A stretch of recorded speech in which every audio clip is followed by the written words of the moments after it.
Madame Francesca Desideri, c'est Desideri votre nom? Oui, c'est ça, Desideri. Je vous remercie beaucoup d'avoir accepté de parler avec moi aujourd'hui. Ça me fait très plaisir de vous rencontrer. On m'a beaucoup parlé de vous. Vous êtes native de la région de Bastia? De la Casinca. De la Casinca. C'est le canton de la Casinca. Oui. Et je suis née ici à Querciolo. D'accord, à Querciolo, on dit Querciolo. Querciolo. Querciolo vient du nom des arbres, le chêne. Ah, d'accord. Quercus. Quercus, oui, Quercus robust. D'accord. J'ai remarqué qu'ici, il y avait d'ailleurs beaucoup de chênes liège, en l'occurrence. Oui, le chêne blanc aussi, qui est le quercio. Oui, d'accord. D'où le nom de Querciolo. D'accord, donc les gens qui habitaient ici avaient l'habitude de travailler les chênes, peut-être? Ils utilisaient le chêne liège avant. Oui, oui. Mais bon, le liège, les trois chênes, parce qu'on a trois chênes, le chêne vert, le chêne blanc et le chêne liège, Oui. c'était surtout pour les animaux, hein. Les Ah, cochons, les brebis, ils sont friands de glands. Oui, bien sûr, oui. Oui.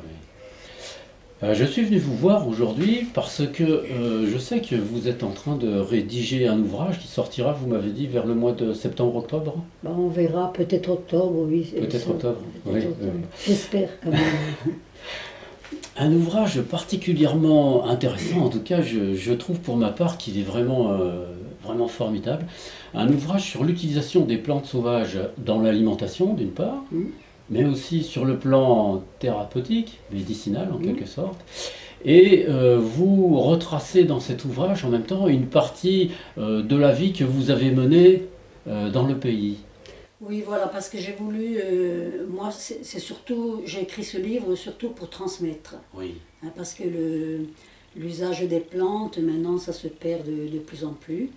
Et je trouve que ce savoir-là, c'est dommage de le perdre, le peu de savoir qui nous reste, parce que c'était très vaste et on a perdu beaucoup de savoir.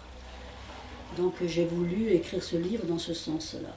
Alors je raconte un peu mon histoire parce que je voulais démontrer comment le savoir a été transmis. Oui. Donc mon père était berger, je faisais les transhumances avec lui. Et c'est avec lui que j'ai beaucoup appris sur toutes les plantes médicinales, c'est-à-dire au fil du temps. C'est-à-dire quand je faisais les transhumances, moi je suis née en plaine, mais les transhumances se passaient en montagne, donc tout le long du chemin, mon père et puis mes frères, j'avais des frères bergers aussi, qui me montraient les plantes, celles dont il fallait se méfier, les plantes toxiques, qui sont médicinales en même temps. Et puis avec ma mère, j'ai appris surtout les plantes comestibles. Les gens d'avant avaient l'habitude régulièrement d'utiliser les plantes sauvages? Oh oui, oui, on se soignait souvent avec les plantes. C'était pas seulement votre famille, c'était aussi les gens de oui, tout le village? Parce que j'ai appris aussi avec les gens, parce que par exemple, moi je voyais soigner mon père les animaux, ma mère nous faisait des tisanes, nous faisait des emplâtres quand on se blessait, des trucs comme ça. Mais j'ai vu aussi, par exemple, si nous on ne se blessait pas, d'autres personnes le faire. Voilà. D'accord, oui, ça servait pour les uns ou pour les autres en fonction des besoins. D'accord, d'accord, d'accord. Et vous avez commencé à vous intéresser aux plantes relativement jeune, alors vous... je suis née dedans. Vous êtes je suis née au milieu des fleurs, au milieu des herbes. Ce qui vous a attiré le plus lorsque vous êtes, on va dire, lorsque vous avez laissé libre cours à cet amour pour les plantes, qu'est-ce que c'est qui vous a attiré le plus vis-à-vis de tout ce qui nous entoure, que ce soit les plantes, les fleurs? Moi, c'est un peu le mystère justement de ces plantes. Alors, comme je suis un peu curieuse de nature, j'essaie de savoir pourquoi cette plante, pourquoi on la mangeait, pourquoi on se soignait avec. Voilà, tout ce mystère-là me... D'accord, d'accord. Et maintenant, à l'heure actuelle, est-ce que vous pensez que vous avez réussi à en partie élucider tous ces mystères? Non, je ne crois pas. Non. Il y a énormément de plantes, c'est énorme, c'est un domaine vaste et énorme. Les plantes que vous décrivez dans votre livre sont des plantes qui sont typiquement corses? Ah oui, oui, oui. Oui. Oui, oui, oui. On retrouve malgré tout des plantes qu'on peut retrouver sur le continent. Oui, oui, Des variétés exactement, mais peut-être légèrement différentes. elles sont toujours spécifiques Oui, quand même en oui, Corse. oui, bien sûr, oui. J'ai Euh, remarqué ici, d'ailleurs, là nous sommes au mois de mai, vraiment les fleurs, les plantes sont dans un état qui est magnifique. C'est un des plus beaux mois de l'année presque, hein, pour les oui, voir et les mois recueillir. d'avril, le mois de mai, Avril, oui, mai, c'est hein. là où elles ont toute leur Ah puissance, oui, leur oui, couleur. oui, oui, oui. C'est magnifique. Quelle distinction est-ce que vous faites entre les plantes de consommation courante dans l'alimentation et les plantes à caractère médicinal, c'est-à-dire pour soigner un petit peu les gens? Bah alors, il y en a beaucoup qui sont médicinales, mais qui sont en même temps comestibles. Oui. Et il y en a d'autres qui sont toxiques et qui sont en même temps Médicinal, médicinales. hein, d'accord. Alors, bon, nous, si vous voulez, on utilise les plantes qui arrivent au bon moment. En fin de compte, D'accord. regardez, au printemps, on a besoin de se purger. Donc, il y a beaucoup de plantes qui sont dépuratives, Oui, qui vont vous apporter l'énergie, puisque au printemps, tout se réveille, hein, Oui. même chez l'homme. hein. oui, oui, Donc, oui, les choses voilà, démarrent, donc voilà. il y a une croissance qui... Et moi, je dis qu'il faut manger les choses en sa saison. Oui, C'est-à-dire, si elles arrivent là maintenant, c'est qu'il y a une raison. oui, bien sûr, oui. Voilà. D'accord. D'accord.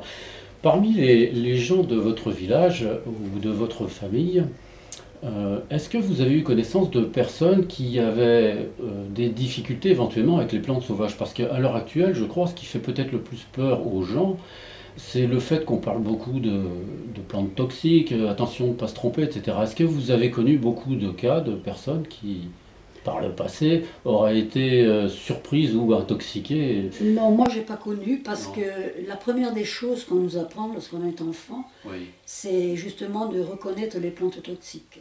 De faire attention parce que souvent, je ne sais pas si vous avez remarqué, mais les plantes toxiques font des jolis baies, oui, des baies rouges ou noires, et les enfants ont tendance à les manger. oui, oui. Donc la première des choses dans notre initiation, on va dire, Oui, oui, oui. c'était de nous apprendre les plantes toxiques et de se méfier de ces plantes-là. D'accord, oui, oui. Même si elles avaient des pouvoirs thérapeutiques, on Oui, va oui, dire. oui, hein. oui. Mais il fallait faire attention, surtout de ne pas mettre à la bouche Ah oui. ces plantes. Surtout enfant, si vous avez commencé tôt, il vaut mieux commencer par apprendre à reconnaître celles qu'il ne faut pas manger, quoi. Exactement. D'accord. Exactement. Après ça, dans l'alimentation, est-ce qu'il est arrivé qu'il y ait des gens qui se soient plus ou moins intoxiqués en consommant une plante ou une autre? En principe, les gens du pays, vraiment, pas à ma connaissance. Pas à votre connaissance. Non, non. D'accord. Et pourtant, les gens en ont consommé pendant longtemps. Ah oui, pendant longtemps. Oui. Quelque part, on pourrait presque se dire que les gens qui ont un petit peu peur peut-être de consommer des plantes toxiques, c'est simplement parce qu'ils ne les côtoient pas assez, ils n'ont pas l'habitude de les Ils reconnaître. n'ont plus l'habitude à l'heure Voilà, actuelle. c'est ça. Mais à Oui. l'heure actuelle, même les jeunes ne connaissent plus les plantes, même les plantes les plus usuelles, hein, les Oui. plus connues, comme Oui. la terre crépie. Nous, la terre crépie, si vous voulez, c'est la plante la plus connue en Corse, Oui, la plus nommée. Et normalement, celle-ci, encore, les Corses la connaissent. d'accord. D'accord. Ça fait un petit peu, je ne sais pas si le nom est différent en tout cas, mais ça fait un petit peu comme sur le continent, la plante peut-être la plus connue de toutes, consommable, c'est le pissenlit. Voilà, le pissenlit. Mais la terre crépie, c'est de la famille du pissenlit. Ouais, ouais. Voilà. Mais Je crois que en sur le fonction- continent, vous l'appelez aussi la cousteline. Je sais Voilà. pas si C'est-à-dire vous- qu'en fonction des régions, il faut avouer que le nom des plantes diffère. Mm. Vous m'avez dit par exemple en Corse que les plantes sont appelées par des noms différents et pourtant la Corse par rapport à, on va dire, à la France ou par Oui, rapport à oui. l'Europe, c'est tout C'est petit. petit. Et voilà. Et oui, parce que par exemple, même des fois, d'un village à l'autre, Oui. le nom est différent. D'accord. Ouais. D'accord. Combien de plantes est-ce que vous présentez dans votre livre? À peu près. Comestibles, je crois une quarantaine peut-être. Ah, quand même. Oui, quand même. 40 Ouais, plantes comestibles. ouais. Donc ça veut dire qu'on a le choix quand même. Oui, oui, et puis bon, j'ai pas tout nommé, j'ai nommé les principales. 40 plantes comestibles, Oui. ça c'est formidable Voilà. ça. Et ça s'étale sur quelle durée dans l'année? Alors, Ces 40 plantes. ici en Corse, si on dit qu'après les premières, non, on dit tempera, tempera, ça veut dire la Oui. première tempête, les premières Oui. pluies d'octobre, elles sortent déjà. On a déjà la bourrache en octobre, Oui. on a déjà la terre crépie, justement, on a la chicorée, le plantain, la bourrache, D'accord. l'aquilée, parce Donc, qu'on l'utilise. à partir de l'automne, en gros, Oui. Ça démarre. Jusqu'au mois de juin à peu près. Oui. Bon, après, ça dépend des années. Si c'est des années de sécheresse, en juin, déjà, c'est déjà, Oui, oui, oui. comment Oui, je oui. dis, déjà séché. Mais après, ça dépend aussi de l'étage. Oui, de l'altitude, vous Voilà, voulez dire. ouais. On est d'accord, oui, oui, oui, effectivement. Oui. Mm. Oui, j'ai remarqué d'ailleurs que dans les endroits qui sont en altitude, on trouve plus tardivement des plantes en fleurs qui sont déjà en graines Oui, dans en les graines parties chez plus nous, basses. oui. Oui, oui. Mais ça, je crois que c'est un petit peu Bah, partout là, pareil. chez nous, en plaine, déjà, par exemple, comme la terre crépie, le pissenlit, tout ça, ça y est, c'est déjà monté en Oui, graines. oui, oui. Donc, on D'accord. les utilise plus à ce moment-là. Donc, qu'est-ce que vous pourriez nommer comme plantes, juste quelques-unes, les plus couramment utilisées en Corse, par exemple, au niveau alimentaire? Alimentaire. Oui, Alors, la plus connue, c'est la terre crépie, oui, c'est la cousteline. Après, on a la chicorée, oui. on a la bourrache, D'accord. l'aquilée de Ligurie, parce que nous, Oui. on a surtout l'aquilée de Ligurie, Oui. moins la millefeuille. La Oui. millefeuille, on en trouve un peu en altitude, je l'ai trouvée vers Vitsavone, mais je me demande si elle a été importée. Ça, il faut voir avec les botanistes. Oui, hein, oui, je sais bien pas. sûr, oui. Bon, Mais moi, là, je ne connais que l'aquilée de Ligurie, d'accord, d'accord, bah celle, mais qui a la même vertu. celle hein, que de vous toute façon. avez ici. Oui, voilà. De toute façon, là, l'objectif n'est pas de faire des distinctions Mm. entre les variétés, c'est pas de faire de la botanique au Oui, sens bien sûr, livresque oui. des mots, c'est plutôt de montrer que la sagesse populaire emporte avec elle une grande quantité de savoir qu'il est intéressant de conserver malgré tout, parce que les gens d'avant ont passé certainement des centaines et des centaines d'années. Il y a des milliers d'années Des milliers d'années. que je mange toujours ces herbes. Et voilà, Ouais. les gens ont observé les plantes quand même depuis très longtemps, et la particularité, je crois, parmi les populations anciennes, c'était des populations pauvres quand même, elles observaient les plantes par rapport au caractère actif de la plante. C'est-à-dire que si la plante elle n'a pas d'activité, Exactement. on la met de Parce côté. qu'il y en a Quoi. plein qui sont comestibles, hein, Oui, mais elles ont pas une activité comme, par exemple, la bourrache, oui. les bleds sauvages aussi. Oui, on en oui, il y en a met beaucoup des bleds sauvages Oui, ici. oui, il y en a Je beaucoup. viens de terminer une vidéo sur les bleds sauvages. Après, il y a l'oseille patience aussi Oui, qu'on utilise. oui, oui. Qu'est-ce que vous utilisez le plus dans les plantes? Vous utilisez plutôt les feuilles, les racines, les fleurs, les tiges? Oh, la plupart du temps, ce sont les feuilles. Les feuilles, Les hein, feuilles. pour la consommation en général. Par exemple, la carotte sauvage, la Oui. carotte, on la mange pas, on mange Oui. surtout les fans. Hein. D'accord, Les fans oui, de oui, carotte. oui, bien sûr. La chicorée, c'est pareil. Oui, d'autant que sur les carottes, bon, pour trouver des grosses racines, il faut se rapprocher des rivières, des cours d'eau évidemment, où elles grossissent un peu à l'ombre. Il y en a ici. Oui, oui, oui, j'ai vu, il y en a de belles. D'ailleurs, j'ai pris quelques photos des fleurs ici, parce que la petite fleur qui est au milieu, qui dépasse, elle est très jolie. Elle forme Oui, comme oui. une petite montagne Ouais, au milieu de tout ça, c'est vrai, très c'est joli. vrai. J'ai fait des macros, moi, c'est magnifique. Ouais, ça. ouais, vous faites des photos, vous Oui, m'avez oui, j'adore, dit. j'adore.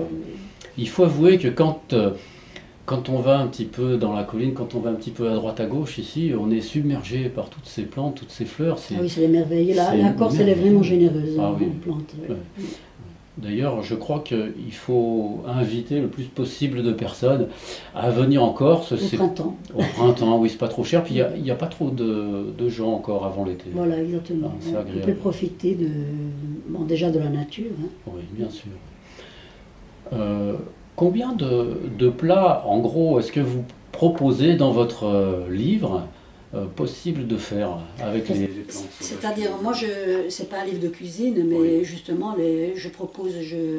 j'ai mis des recettes sur les soupes, Oui, différentes soupes. J'ai mis des recettes sur les beignets aux herbes. mhm, Et j'ai mis des recettes aussi. Après, bon, je mets quelques recettes, mais Oui. qui n'ont rien à voir avec les plantes aussi. Hein. oui, bien sûr, bien sûr, bien sûr, des recettes Mais je typiques. précise qu'avec les plantes, on peut faire soit des omelettes, on peut faire des tartes aux herbes, on peut Voilà, faire des voilà. soupes. En fait, on s'en sert exactement comme un légume. Exactement. Ah. Exactement. Exactement comme une. Par contre, vous m'avez dit que vous utilisez moins les racines?